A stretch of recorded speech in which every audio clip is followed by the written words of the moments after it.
Hello friends, नमस्कार आप सब लोगों को मेरी ओर से। उम्मीद करता हूँ आप बहुत अच्छे होंगे और आप लोगों का मैं वेलकम करता हूँ मेरे अपने यूट्यूब चैनल पर। मॉक टेस्ट की सीरीज हम लोगों ने शुरू कर रखी है, सभी बच्चे जानते हैं। आज 50वां मॉक टेस्ट हम बनाने जा रहे हैं। 1 से लेकर 50 तक एवरीडे हमने आपको मॉक टेस्ट कराए हैं। टेस्ट का टारगेट हर वीडियो में मैं आपको बताता हूँ, अब भी बता रहा हूँ, जो कोई नया व्यूवर हो, नया सब्सक्राइबर हो मेरा, कि कॉम्पिटिटिव एग्जाम हो या एंट्रेंस एग्जाम हो, जहाँ पर भी इंग्लिश है वहाँ पर आपके लिए ये यूजफुल है।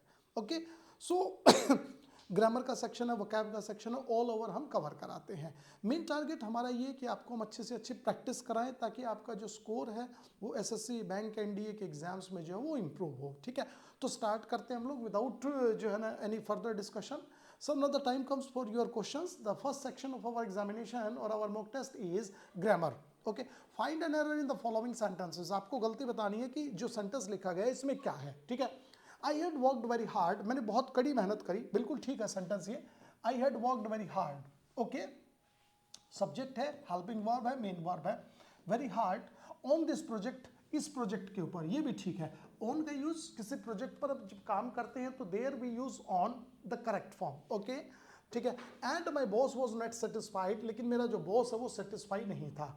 देखिए, जब हम सेंटेंस को हिंदी में बोलते हैं तो आपको थोड़ा सा ध्यान भी होगा कि एक सेंटेंस जब हमारा पॉजिटिव हो, एक सेंटेंस नेगेटिव हो, तो उसको हम कैसे बोलते हैं। देखो, ऐसे बोलते हैं, मैंने कहा वो लड़का अच्छा है लेकिन मैं उसे पसंद नहीं करता। ठीक है, तो हमने किसका यूज किया, लेकिन। वो लड़का अच्छा है और मैं उसे पसंद करता हूं, तो हमने किसका यूज किया, और का। ठीक है, तो यहां पर जो सेंटेंस है, और के लिए हम किसका यूज करते हैं, एंड का। लेकिन के लिए हम किसका यूज करते हैं, बट का। ठीक है, बट का मतलब परंतु, लेकिन। ठीक है, तो देखिए, I had worked very hard on this project and my boss was not satisfied. तो यहां पर एंड की जगह किसका यूज होगा, जल्दी बोलिएगा, बट का, एज ए कंजंक्शन। बट का मतलब क्या हो गया, परंतु मेरा बॉस जो है वो सेटिस्फाई नहीं था। तो आंसर हमारा क्या हो गया, सी हो गया। This is correct. Always remember, okay, sentence एक पॉजिटिव हो, I had worked very hard on this project, एक सेंटेंस नेगेटिव है, my boss was not satisfied. एक पॉजिटिव एक नेगेटिव, किसका यूज करेंगे, बट का। अगर दोनों सेंटेंस पॉजिटिव है, किसका यूज होगा, एंड का। ठीक है, नेक्स्ट देखेंगे। It is high time that you go to college, ये सही टाइम है कि तुम कॉलेज चले जाते। मैंने आपको बहुत सिंपल सी चीज बताई है, अगर आपको ध्यान हो, मैं कई वीडियोस में बता चुका हूं। इट इज हाई टाइम का मतलब होता है बिल्कुल सही समय। ठीक है, इट इज हाई टाइम, ये बिल्कुल ठीक है। या फिर आप इसको ऐसे भी बोल सकते हो, इट इज टाइम। ठीक है, इट इज हाई टाइम और इट इज टाइम के बाद अगर कोई सब्जेक्ट आ जाता है, दैट भी आ गया, यू सब्जेक्ट है हमारा। ठीक है, गो टू कॉलेज, तो गो की जगह वर्ब की सेकंड फॉर्म का यूज होगा, आपका आंसर हो जाएगा went to college. It is time, it is high time के बाद अगर कोई सब्जेक्ट आ जाता है तो याद रखिए वर्ब की सेकंड फॉर्म यूज होगी। सब्जेक्ट कौन है, यू है, वर्ब की सेकंड फॉर्म गो की जगह किसका यूज हो जाएगा, वेंट का यूज होगा। क्वेश्चन नंबर 3 हम देखते हैं। The students were playing besides the college building, students were playing, बच्चे खेल रहे थे, स्टूडेंट्स प्लूरल है, वर का यूज हो गया, बिल्कुल ठीक है।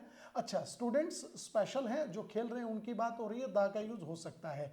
कई बच्चे समझेंगे कि सर प्लूरल के साथ दा का यूज नहीं होता है, नहीं, आप कर सकते हो, कोई दिक्कत नहीं है। ठीक है, वर प्लेइंग, खेल रहे थे, बिसाइड्स, बिसाइड्स का मतलब क्या होता है, के अलावा। ठीक है, कहना क्या चाह रहा है, बच्चे कॉलेज के नजदीक खेल रहे थे, कॉलेज के बिल्डिंग के नजदीक।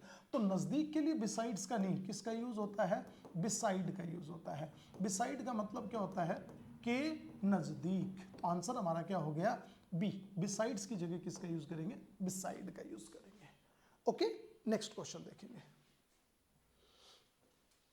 every boy has to submit his the document before evening, हर बच्चे को अपने डॉक्यूमेंट जो है वो इवनिंग से पहले सबमिट कराने हैं। ठीक है, बैंक पीओ का क्वेश्चन है, ये एग्जाम में आया हुआ है। देखिए क्या कह रहा है, एवरी बॉय, सेंटेंस ठीक है, यहां तक एवरी के बाद सिंगुलर का यूज होगा, बिल्कुल ठीक है।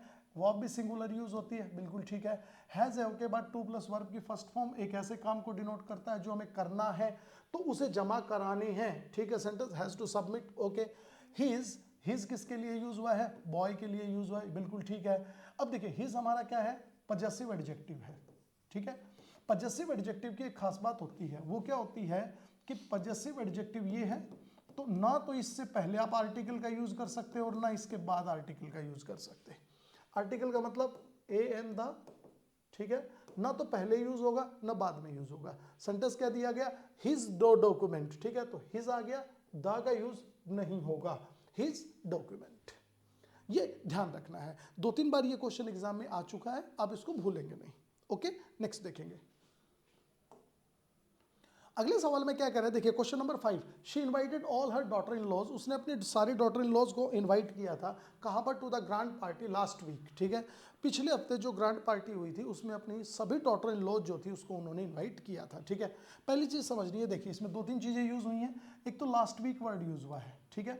सो लास्ट जो वर्ड होता है उसके साथ हमेशा याद रखना हम किसका यूज करते हैं, सिंपल पास्ट का। सिंपल पास्ट का मतलब क्या होता है, वर्ब की सेकंड फॉर्म। तो देखिए यहाँ पर इनवाइटेड सेकंड फॉर्म है, बिल्कुल सही है, ठीक है। अच्छा, एक इनवाइट जो वर्ब होती है, जब आप किसी को किसी चीज के लिए इनवाइट करते हैं तो always remember we will use preposition to, ठीक है।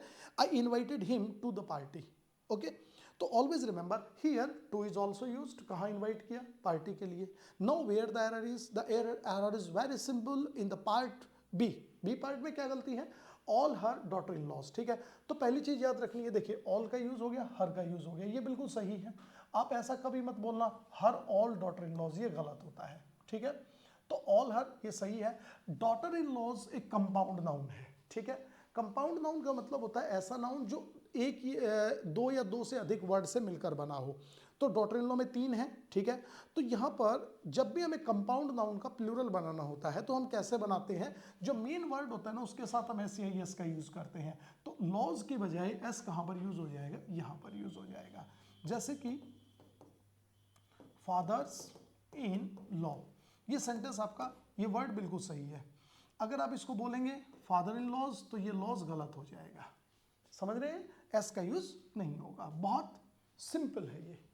अगर बाई चांस मान लीजिए कंपाउंड नाउन के साथ हमें अपॉस्ट्रोफी का यूज करना है तो हम कहां पर यूज करेंगे, तो हम इसको ऐसे लिखेंगे, देखिएगा,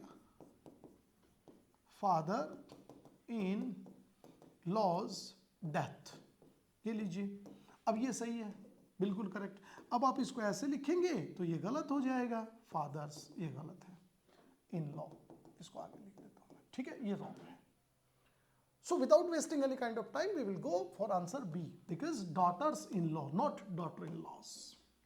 Okay, next question देखेंगे। The mostly frightening aspect of malnutrition is that it is likely to cause permanent brain damage. Malnutrition का सबसे खतरनाक इम्पैक्ट जो है वो पता क्या होता है, कि इससे परमानेंटली ब्रेन डैमेज जो है वो हो जाता है। बच्चों को आप खाना अच्छे से नहीं देते हैं, आप खुद नहीं खाते हैं, तो क्या होता है, ब्रेन डैमेज हो जाता है, क्योंकि ब्रेन को प्रॉपरली फूड नहीं मिल पाता है, ठीक है।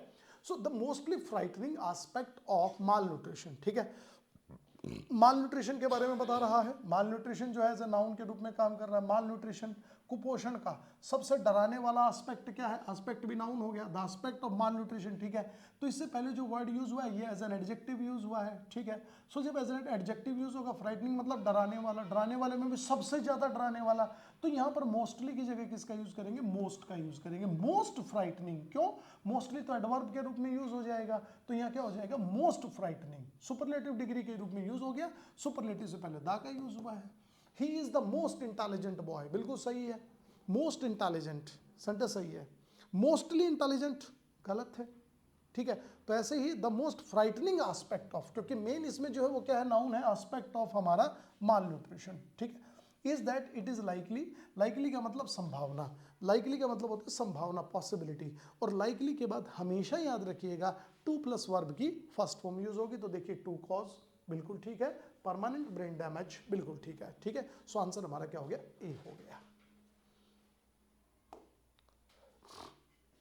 द आर्ट एग्जीबिशन, बिल्कुल ठीक है, जो आर्ट की प्रदर्शनी लगी थी, is a big hit and they made a lot of profit. वो एक बहुत अच्छा जो है ना, वो उनके लिए सेंटेंस क्या कहना चाह रहा है कि जो आर्ट एग्जीबिशन लगाई गई थी वो बहुत अच्छी थी क्योंकि उन्होंने बहुत सारा प्रॉफिट उससे कमाया है। तो सेंटेंस कहीं ना कहीं जो वो पास्ट सेंस को डिनोट कर रहा है, ठीक है। तो और पास्ट सेंस को डिनोट कर रहा है तो सेंटेंस के एक पार्ट में पास्ट दे भी रखा है, देखिए they made a lot of profit. अब देखिए जो मैंने पहली बात बताई थी, art exhibition was a big hit, sentence positive है, ये भी पॉजिटिव, इससे प्रॉफिट कमाया, तो देखिए दोनों के लिए किसका यूज हो गया, एंड का यूज हो गया। लेकिन चूंकि मैंने आपको क्या बताया कि सेंटेंस पास्ट सेंस में है, और यहां पर देखिए made a lot of profit, past sentence भी यूज हुआ है, ठीक है। तो इज की जगह किसका यूज हो जाएगा, वॉज अ बिग हिट, ठीक है। एक बड़ा हिट था और उन्होंने उससे प्रॉफिट कमाया, तो आंसर बी हो गया। ठीक है, नेक्स्ट देखते हैं। बहुत कॉमन सवाल मैं दे रहा हूँ, बहुत अच्छे, बिल्कुल एग्जाम के क्वेश्चंस हैं, यही एग्जाम का लेवल है, बस आपको कंटिन्यू प्रैक्टिस करते रहना है। An old man came and sat next by me. An old man क्या है हमारा, देखिए ओल्ड एडजेक्टिव है, मैन क्या है, नाउन है, आर्टिकल एन का यूज हो गया, बिल्कुल ठीक है। केम आया, एंड और सेट बैठ गया। जब भी दो वर्ब एंड से जोड़ी जाए तो दोनों में एक जैसा फॉर्म होगा, केम सेकंड फॉर्म है, सेट सेकंड फॉर्म है, बिल्कुल ठीक है। नेक्स्ट बगल में, बाय मी मेरे। नेक्स्ट जो होता है उसके साथ हमेशा याद रखना प्रपोजिशन बाय की जगह किसका यूज होगा, टू का यूज होगा। तो नेक्स्ट बाय मी मत बोलो, नेक्स्ट टू मी बोलो, answer C is correct. Next to me, समझ में आ गया आपको। जैसे कि she was sitting next to me, the boy lives next to my house, मेरे घर के बगल में रहता है, नेक्स्ट टू। ठीक है, इसके लिए आप बिसाइड का यूज भी कर सकते हैं। ओके, चलिए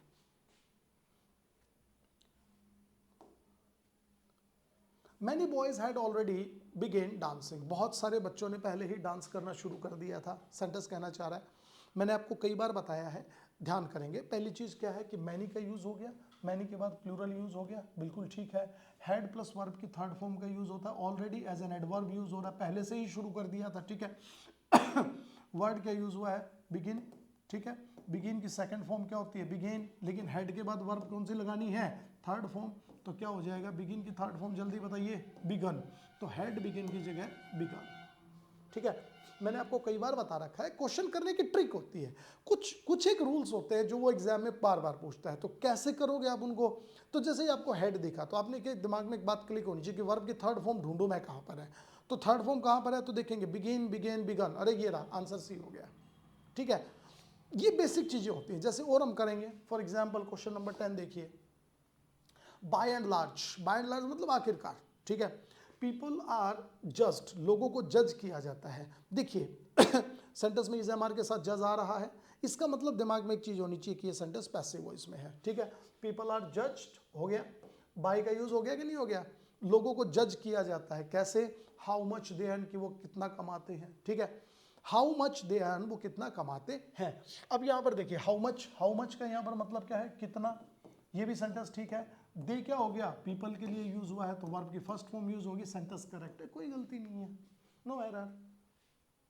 ठीक है, बेसिक से क्वेश्चंस होते हैं, यही सवाल आपसे बार बार पूछता है, क्वेश्चन को ट्विस्ट कर सकता है, अदरवाइज कुछ नहीं है। नेक्स्ट पे आते हैं हम लोग, देखिए हमारा अगला कॉन्सेप्ट क्या है, सिनोनिम्स बताने हैं। एक बहुत ही प्यारा वर्ड यूज हुआ है, बेफल। बेफल का मतलब क्या होता है, बेफल का मतलब होता है कंफ्यूज हो जाना। ठीक है, जब कुछ भी समझ में ना आए, दैट इज कॉल्ड बैफल। ठीक है, सो इसके लिए हम लोग जो वर्ड यूज करेंगे, पहले तो परप्लेक्स यूज कर सकते हैं। देखिएगा बड़ा प्यारा वर्ड है, परप्लेक्स का मतलब होता है हैरान हो जाना, परेशान हो जाना। ठीक है, सो इसका जो एग्जैक्ट सिनोनिम होगा वो होगा confuse, B answer is correct. ठीक है, हाइड का मतलब होता है छुपाना, इसके लिए अच्छा सिनोनिम लिख सकते हैं कंसील, छुपाना। रिवील का मतलब क्या होता है, किसी चीज का भेद प्रकट कर देना, तो उसके लिए एक्सपोज वर्ड यूज हो सकता है। ठीक है, एक्सपोज। स्ट्राइफ का मतलब क्या होता है, स्ट्राइफ का मतलब होता है झगड़ा। ठीक है, जैसे कि कहते हैं ना, पॉवर्टी ब्रिंग्स स्ट्राइफ, गरीबी कलह की जड़ है, झगड़े की जड़ है, दैट इज स्ट्राइफ। ठीक है, सो क्वेश्चन जो 11 है उसका आंसर हमारा क्या हो गया, बी हो गया। क्वेश्चन नंबर 12 पे आते हैं, सेडेंट्री।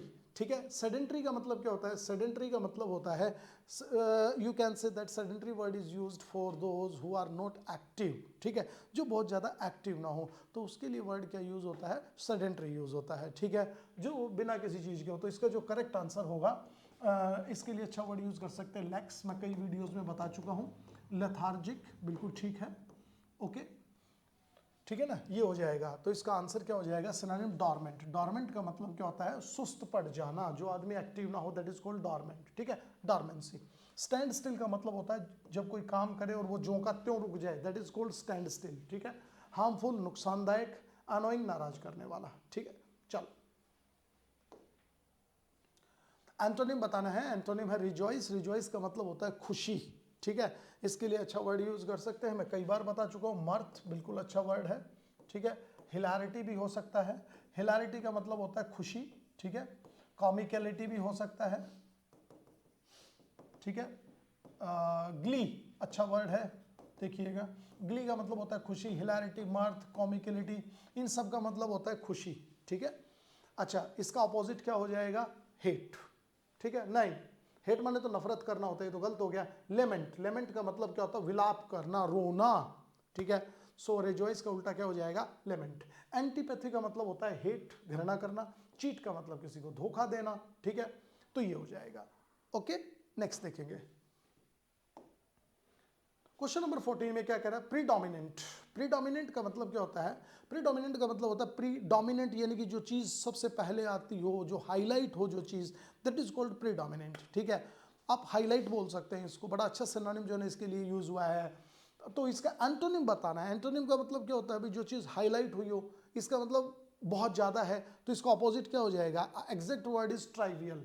ट्राइवियल का मतलब होता है बहुत ही कम, सूक्ष्म, दैट इज कॉल्ड जो है ना वो सूक्ष्म। ठीक है, फर्टाइल का मतलब उपजाऊ। ठीक है, ओके।